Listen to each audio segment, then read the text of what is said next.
Hello, good evening. Welcome to Camnet Television Main News. My name is Jeffrey Ziambo to present. Our headlines tonight: police cautioned former DMMU National Coordinator CHANDA KABWE over a suspected stolen Toyota HILUX motor vehicle. A LUSAKA wife accuses husband of practicing bestiality with a dog. Government urges opposition political parties to stop planting seeds of division. In international news, UNHCR warns of further displacement of people from Sudan. And in sports news, injury rules out Chelsea defender REECE James for rest of the season. Water is life. Each drop counts and each must be cherished. Our tried and tested product meets all international standards.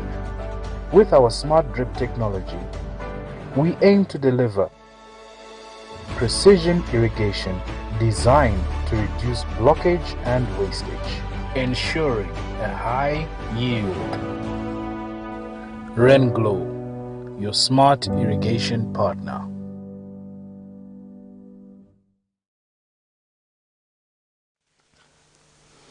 Hello once again, another news in detail. One of the 13 women abductors, James Walia, has changed his plea by now denying the allegations which he had initially admitted committing. The accused pleaded not guilty Tuesday to one count of escaping from lawful custody. In this case, the accused was jointly charged with Henry Perry and Christopher Nchenge, who have been sentenced to 12 months imprisonment. According to the facts before the court, the accused escaped from Mwembeshi prison on February 26, 2023, around 23 hours after the facility experienced a power outage. In a surprising turn of events, James Walia, one of the accused in the alleged kidnapping of 13 women of Lusaka, has retained his plea on charge of escaping from lawful custody. The accused has changed his plea by now denying the allegations which he had initially admitted committing. This morning, Tuesday, the 25th of April 2023, when the matter came up for sentencing, Walia, who was jointly charged with Henry Perry and Christopher Nchenge, informed the Lusaka's magistrate court that he did not escape from prison, adding that the injuries he has were sustained at the correctional facility. Walia, who is currently facing 54 charges before the Lusaka High Court for kidnapping 13 women of Lusaka and allegedly subjecting the victim to a 6-month torture by raping, assaulting and stealing from them, is accused of escaping from Mwembeshi prison, where he was being kept pending trial in his said kidnapping case. According to the facts before court in this matter, the accused escaped from Mwembeshi on February 26, 2023, around 23 hours after the facility experienced a power outage. The Lusaka's magistrate court has however sentenced his 2 co-accused to 12 months imprisonment. During their mitigation, after being found guilty, the 2 pleaded with the court for lenience, adding that they have realized what they did was wrong and not allowed by the law. The convict further informed the court of their intention to change and be upright persons once given a second chance. The 2 convicts have since been given room to appeal within 14 days if they so wish. Meanwhile, the court has set the 3rd and 10th of May 2023 for commencement of trial in respect of James Walia. Miriam Kaimba, reporting for Camnet TV News.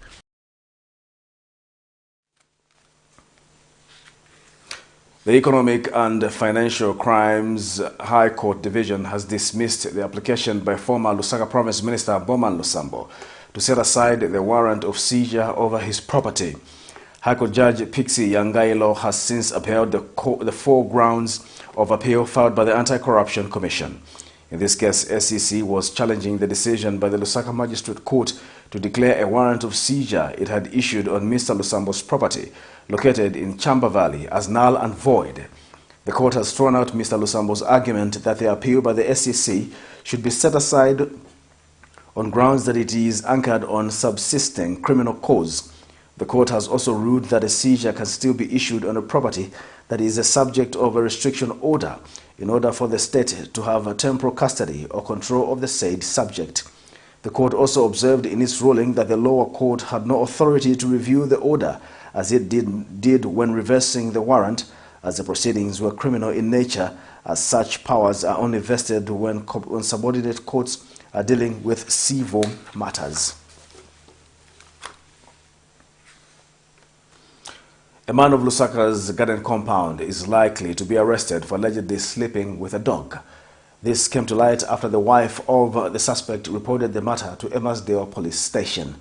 The accused is reported to have been found in the act by his wife and brother-in-law on different occasions, with the recent one being during the Easter holiday this month. Here's a report. In a bizarre circumstance, a man of Lusaka's garden compound in Mandevu constituency has been arrested for allegedly having sexual contact with a dog. Wife to the victim, Tuesday 25 April 2023, reported the matter to Emersdale police, saying her husband has been having carnal knowledge of an animal.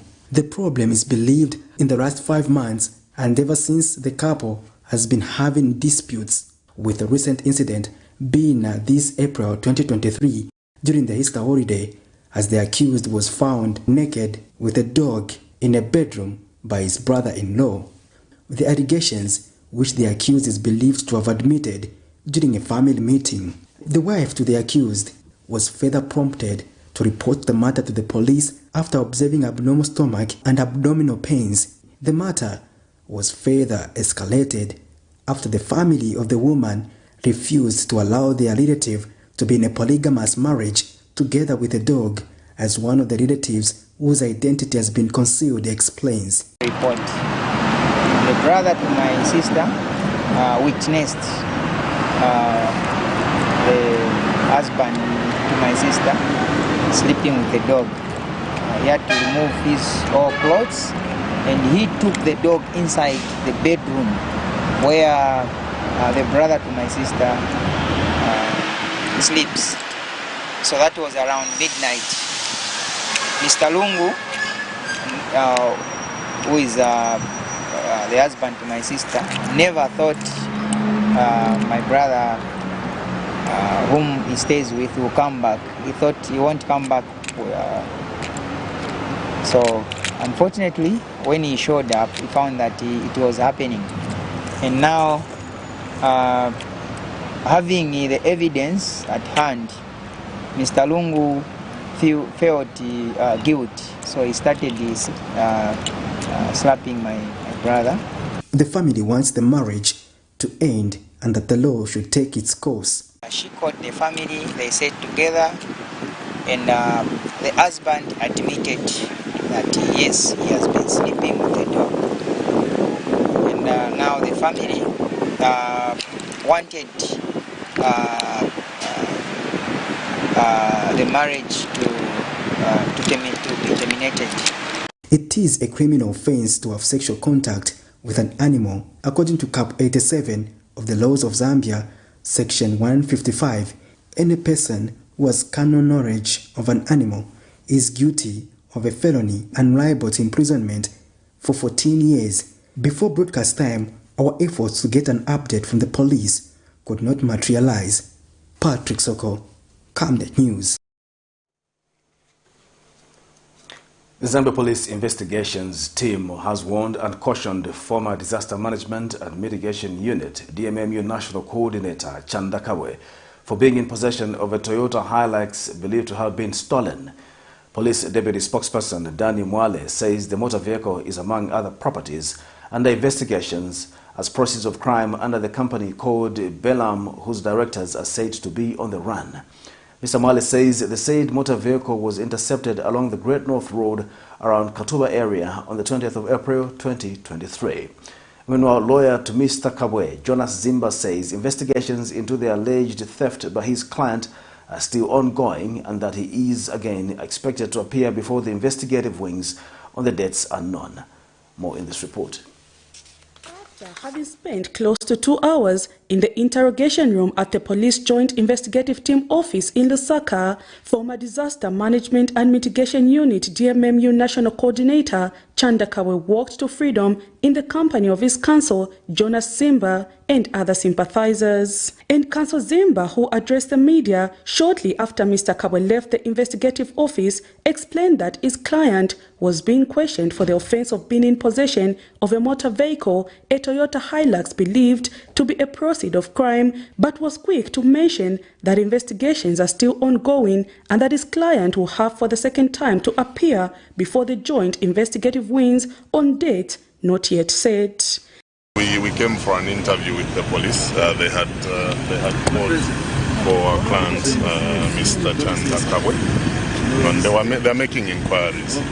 We've had a very good interaction with the police, very professional. What inquiries are they making?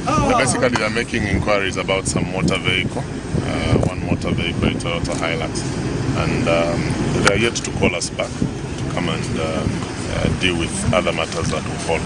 So for now, that's all we can tell you.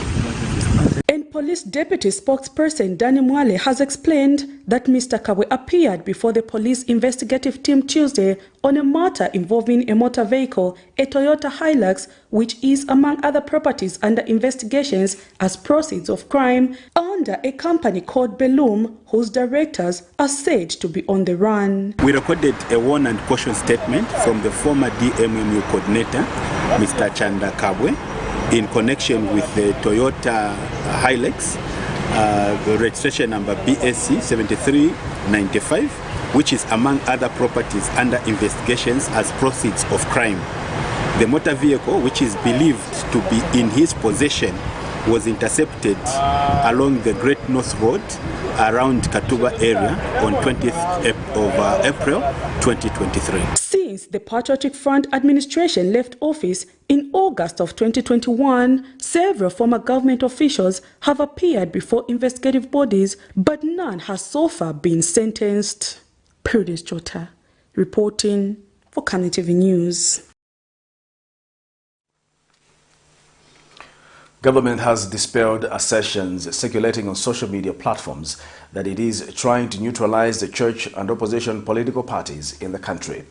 Addressing the media Tuesday, Ministry of Information and Media Director Spokesperson Tabo Kawana says the United Party for National Development administration has no time to engage in acts which do not add any value to the country's developmental trajectory. Mr. Kawana has since urged the opposition to desist from planting seeds of division in the country by always wanting to proclaim negative propaganda.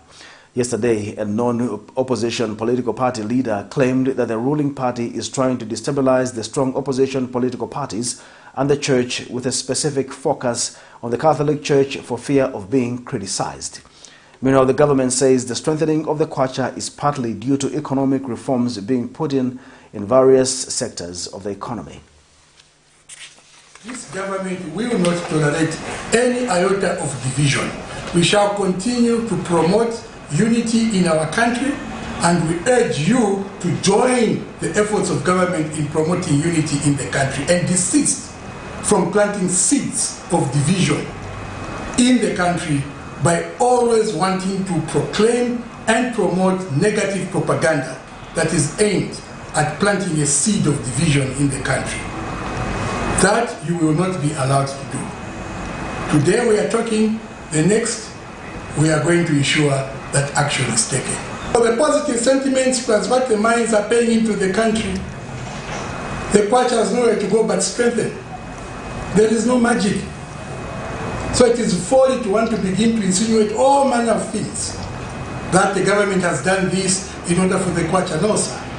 This Kwacha is strengthening because of the discipline of this government. The mining are able to declare their final taxes for the year and pay, because this government has a stable mining tax environment or tax regime environment for the mining sector. They are no longer in the ex-regime that had every year in, year out, tax regimes were changing. Every time the minister went to parliament to present the budget, the tax regime for the mines was changing. This time around, it is consistent, it is predictable. Hence, the mining houses are now able to even declare their final year taxes on time because they are in a stable environment. The Food Reserve Agency, FRA, has urged farmers across the country to only sell the excess maize produce to the agency. Speaking when UPND Lusaka Province Youth Chairperson Anderson Banda paid a courtesy call to the agency, FRA Public Relations Officer John Chipandwe advised farmers to ensure that they put aside reasonable quantities of their maize produce for domestic consumption. Mr. Chipando observes that for a country to be food secure, it should start at household level. Meanwhile, UPND Lusaka Province Youth Chairperson Anderson Banda has commended the government and the FRA for moving swiftly to sort out the issues of artificial meal shortage. Mr. Banda has also appreciated the measures that have been put in place to curtail individuals who wanted to take advantage and start sabotaging the government by creating artificial meal and maize shortage. For the past few weeks, the country has been awash with all the talks about the meal shortages and the accusation that the government had sold maize.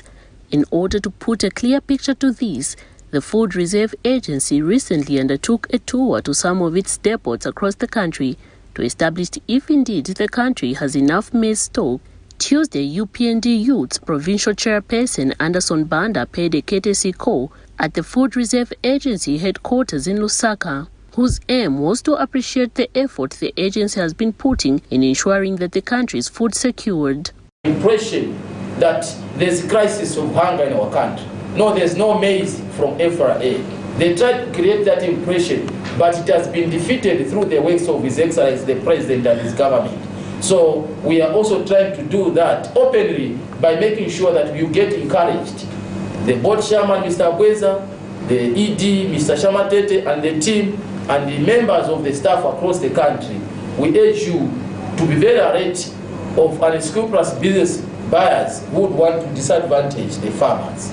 During his visit, Mr. Banda could not miss the opportunity to commend the government and FRA for moving swiftly to sort out the issue of artificial meal shortage. Coming here was to openly thank the President, Mr. Hakainde Hichilema, and his government for moving in swiftly, sort out the issue of artificial meal shortage, maize shortage, and the put up measures that has curtailed selfish people, evil people who wanted to take advantage and start sabotaging the government efforts through FRA in making sure that they created artificial shortages and started sponsoring riots, protests, which were not supposed to be there, because we've not received any information. At no point that FRA announced to the world, the country, that no, meals is a sin. FRA has been very consistent, and we are aware that they still have stocks of maize. Meanwhile, the Food Reserve Agency has urged farmers across the country to only sell their excess maize produce to the agents. FRA will start procurement of maize for the 2023-2024 crop marketing season by the first week of May 2023. Understand that for a country to be food secure at a national level, it begins at household level. What we want to see is a situation where farmers should only be selling their excess produce. We don't want farmers to be selling everything that they produce. No. If that happens, then the country won't be food secure. So our advice is to all the small-scale farmers to ensure that once they harvest, they should put aside reasonable quantities of their produce for domestic consumption. Miriam Kaimba reporting for Camnet TV News.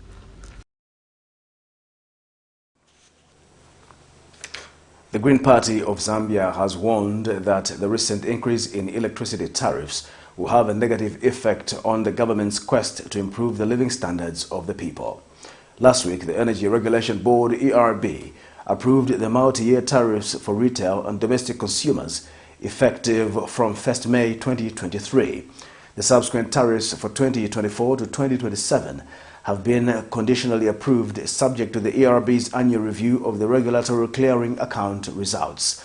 And speaking to Camnet News, Green Party President Peter Sinkamba explains that small and medium enterprises will equally be affected. Mr. Sinkamba has advised the government that increasing electricity tariffs and passing the burden to consumers is not a solution, but increasing the production capacity is the solution. Those in the low-income bracket, those who just use electricity for lighting, those will benefit from this tariff arrangement because there's been a reduction. But for those who have stoves, geysers and other kind of energy using equipment, they will have to pay through the nose. And it will be like that for some time to come.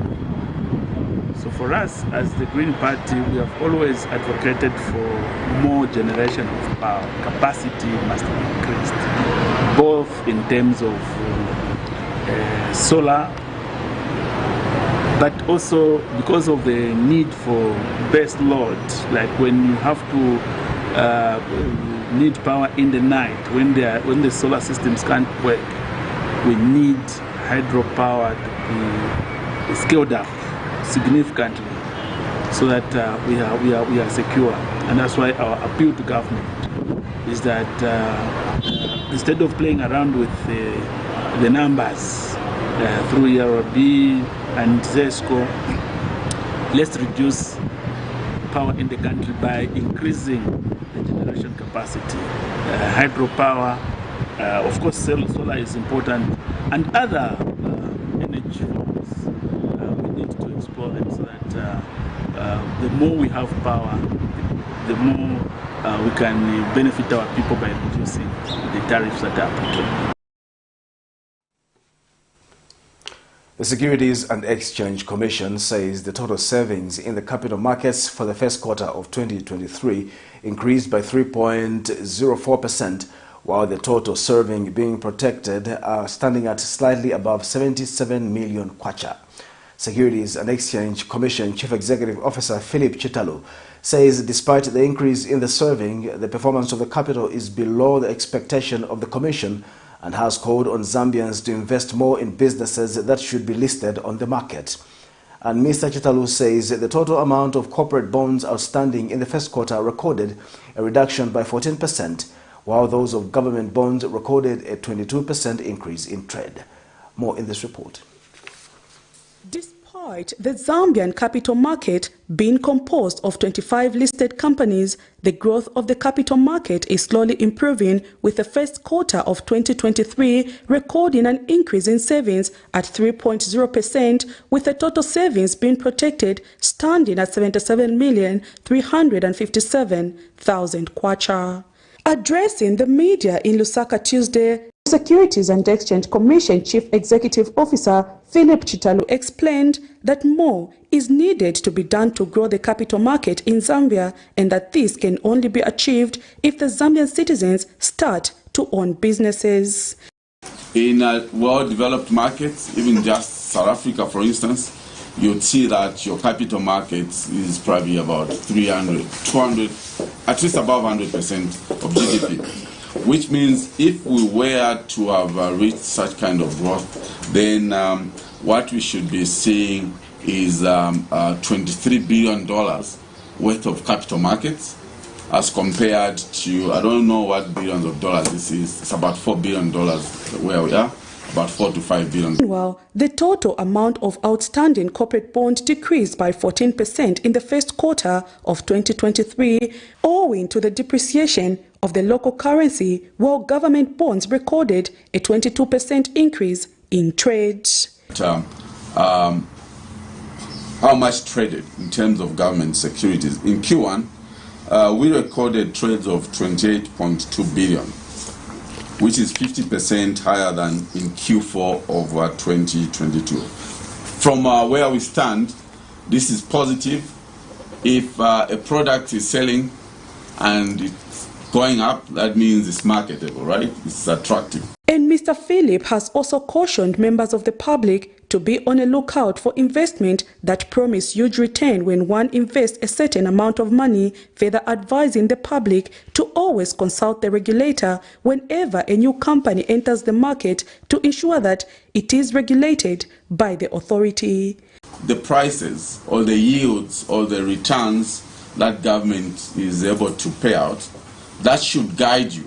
If government can only pay a maximum of about 27.75%, so plus or minus, that should be your guiding principle in terms of a pricing. If somebody says, I'll give you a 50% return, that's twice what the government is offering.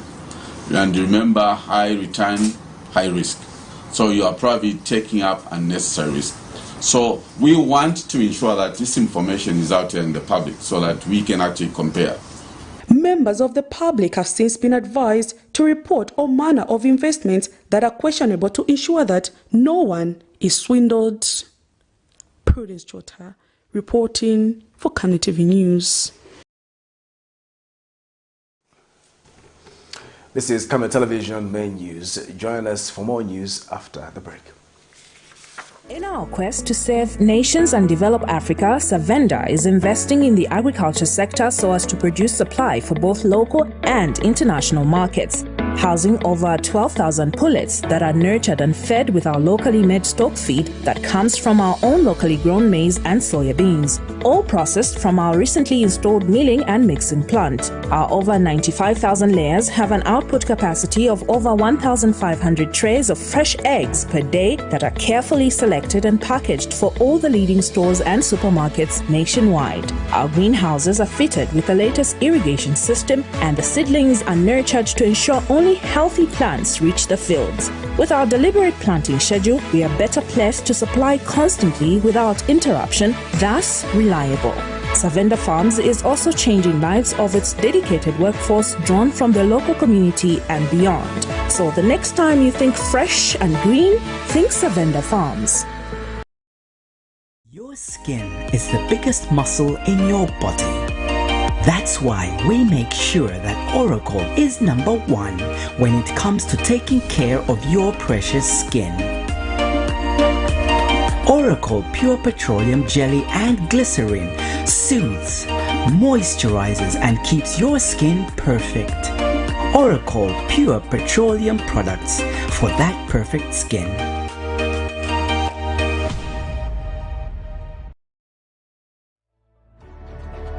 Water is life. Each drop counts and each must be cherished. Our tried and tested product meets all international standards. With our smart drip technology, we aim to deliver precision irrigation designed to reduce blockage and wastage, ensuring a high yield. Rain Glow, your smart irrigation partner.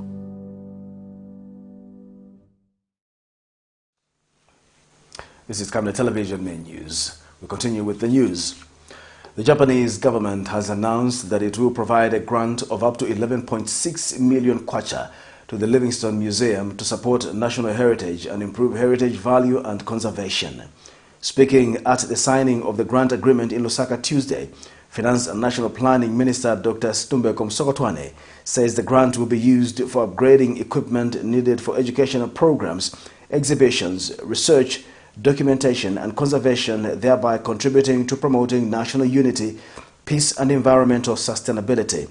Mr. Msokotwane says the initiative will be implemented by the National Museum Board on behalf of the government and that the grant will be provided through the Japan International Cooperation Agency, JICA, over a period of 2 years from 2023 to 2025.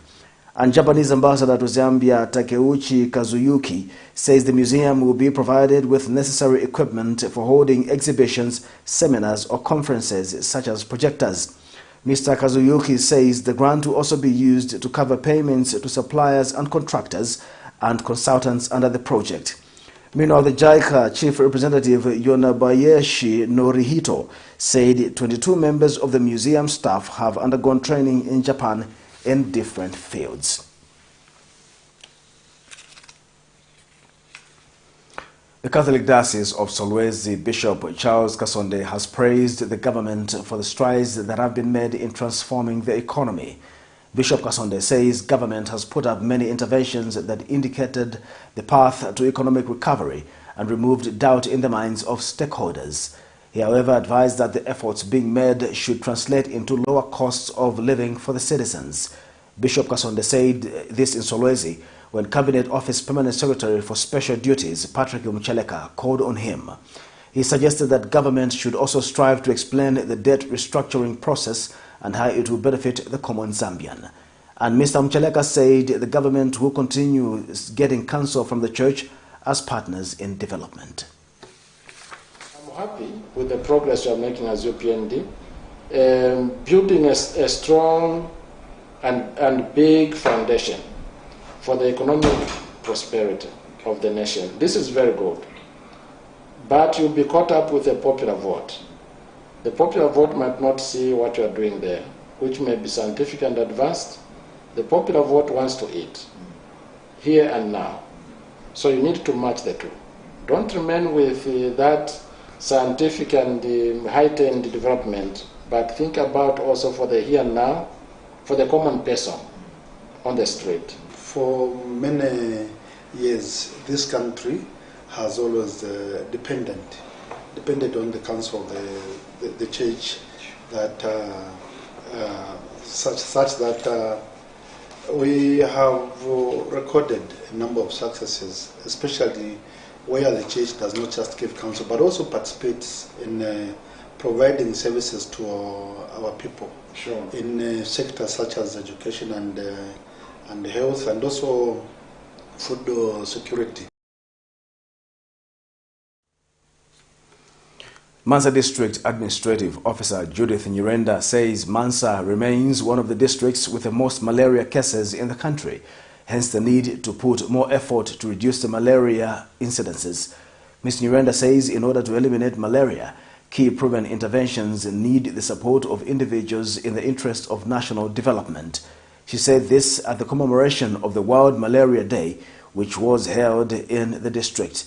And Mansa Rotary Club President Matthews Mwamba has thanked the Ministry of Health for according an opportunity to offer their support to the most vulnerable communities by providing equipment needed to end malaria.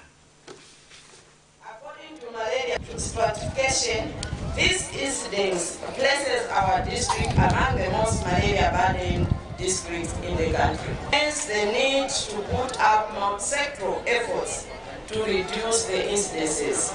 To eliminate malaria, key proven interventions need our support as individuals in the interest of national development. The Ministry of Health for giving us this opportunity together, because we've been working together for some time now as partners. We'll take our second and final break. Join us for sports and international news after the break. Water is life. Each drop counts and each must be cherished. Our tried and tested product meets all international standards. With our smart drip technology, we aim to deliver precision irrigation designed to reduce blockage and wastage, ensuring a high yield. RenGlow, your smart irrigation partner.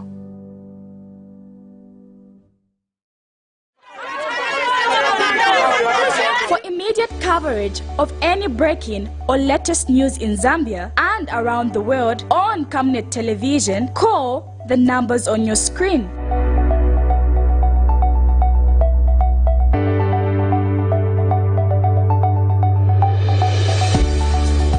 Camnet television, bringing to your screens fair news, impartial news, credible and reliable news all the time. Get the whole truth on Camnet World News.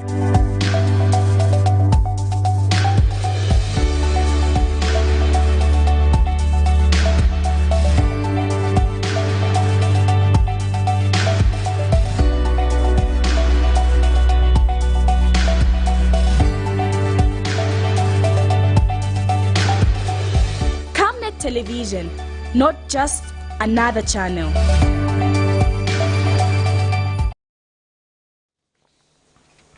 Welcome back. And now in international news, the UN Refugee Agency warned Tuesday of further displacement of people from Sudan after thousands streamed into neighboring Chad and South Sudan, despite a 10-year ceasefire between the two warring Sudanese generals battling for control of the country. The fighting has plunged Sudan into chaos, pushing the already heavily aid-dependent African nation to the brink of collapse. Since the clashes erupted on April 15, at least 20,000 Sudanese have fled into Chad, and some 4,000 South Sudanese refugees who had been living in Sudan have returned to their home country, UNHCR spokeswoman Olga Sarado said Tuesday. The figure could rise, she cautioned. Sarado did not have figures for the 5 other countries neighboring Sudan, but UNHCR has cited unspecified numbers of those fleeing Sudan arriving in Egypt. The UNHCR was scaling up its operations, she said, even as foreign governments have raced to evacuate their embassy staff and citizens from Sudan. We have more in international news. The United Nations has warned of further displacement of people fleeing Sudan violence.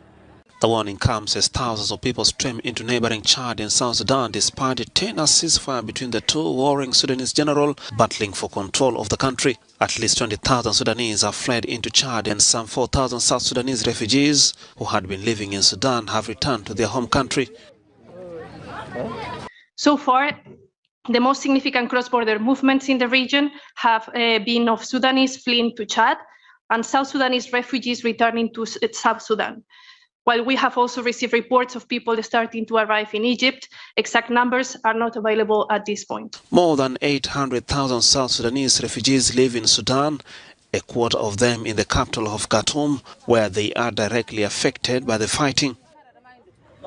Some of the population movements we expect to observe in the coming days include outflows of new Sudanese refugees to neighboring countries, returns of refugees who are being hosted by Sudan, and movements of other refugees being hosted by Sudan to other neighboring countries. UNHCR is working closely with partners and governments in the regions to assess the needs of the newly arrived and prepare a joint response.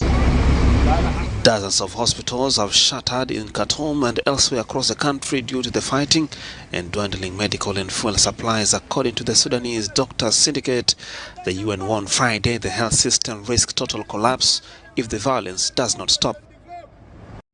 Fishermen and their boats at the seashore in Conakry, Guinea's capital. Here, more than 50 of them have been hospitalized with an unknown skin ailment. If anything at all is known, it is that some fishermen returned from fishing with faces, mouths and limbs covered in pimples and lesions. Analysis carried out so far on fishery products brought in by the affected fishermen indicate that they are safe to consume, but many remain afraid. We went to the sea and threw our nets. We were pulling them. It was about 2 o'clock in the morning. I saw my fellow fishermen and they were scratching themselves. They were complaining of pain, but when we finished pulling the nets, I saw that some of them had spots on their bodies, even while they were wearing waistcoats. There are speculations already about the cause of the disease. We've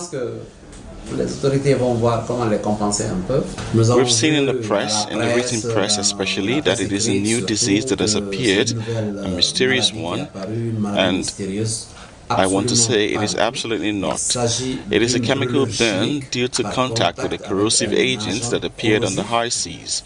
We do not know the origin of what happened, but we are sure that it is corrosion of the skin due to contact with these chemical agents. A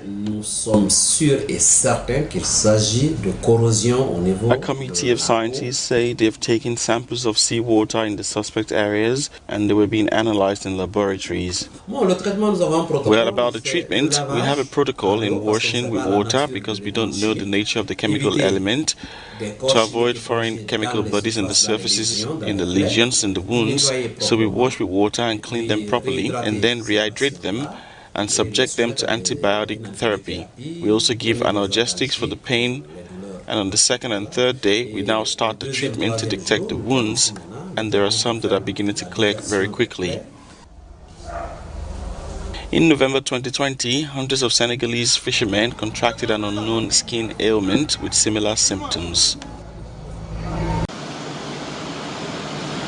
A military transport plane carrying the first batch of Kenyan evacuees from Sudan landed at the airport in Nairobi on Monday night. The dozens of evacuees disembarked a Kenya Air Force plane and were received by Defense Secretary Aden Duale. This woman says she took advantage of the pause in hostilities over the Eid holiday to flee to safety. I thank God because I'm home finally. I've gone through a lot of trauma in Sudan. Yes. And I walked from my apartment when the shooting was still going on, because I really wanted to utilize the 72 hours ceasefire, and I managed to walk between those people Thank God. without any harm. Kenya's government says more evacuations are planned. I think they have enough. There are over 3,000 Kenyans holed up in Sudan, and so far we have mapped out 900 Kenyans in various parts of Khartoum and Sudan as a whole. But in total we have 3,000, and we will not hesitate to carry other people of other nationality, because that is what every country that is involved in the evacuation exercise is doing. In recent days, countries have been scrambling to remove their people from Sudan as fighting between regular government soldiers and paramilitary forces spread. The situation there is very chaotic, and we thank God that we really were able to move out of it safely. No student was injured, and we came safely. On Tuesday, Sudan's warring parties agreed to a 3-day ceasefire with relative quiet reported in Khartoum. But fighting broke out in Jenaina in West Darfur, according to local reports.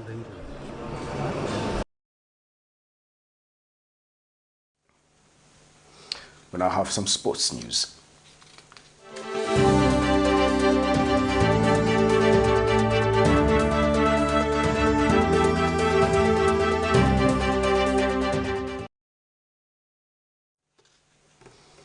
In our sports news tonight, Chelsea interim boss Frank Lampard says Reece James will miss the rest of the season and Mason Mount is unlikely to feature in the final 7 games.